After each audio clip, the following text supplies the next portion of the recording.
महामानव डॉक्टर बाबासाहेब आंबेडकर यांची आज 133वी जयंती सर्व देशामध्ये उत्साहानं साजरी होते। हा देश स्वतंत्र झाल्यानंतर हा देश लोकशाही मार्गाने जात असताना त्याची घटना तयार करणं आवश्यक होतं आणि त्यामध्ये डॉक्टर बाबासाहेब आंबेडकरांचं फार मोठं योगदान आहे।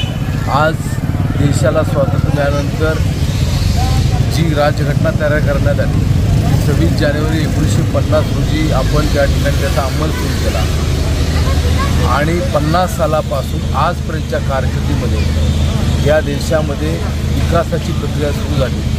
सर्वसामान्यांना योग्य तो न्याय मिळाला आणि या न्यायाच्या जोरावर हा देशामध्ये निश्चित चांगल्या प्रकारचे काम सुरू आहे आणि हे घडत असताना त्याचा मूळ पाया हा डॉक्टर बाबासाहेब आंबेडकर यांनी रचला आणि त्या माध्यमातूनच खऱ्या अर्थानं देशाची वाटचाल ही या ठिकाणी सुरू आहे।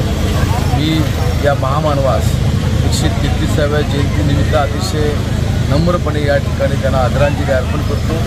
त्यांचा विचार त्यांचा आचार हा निश्चित या देशाबरोबर जगाला सुद्धा न्याय देणारा अशा प्रकारचा ठरणार आहे। पुन्हा एकदा या ठिकाणी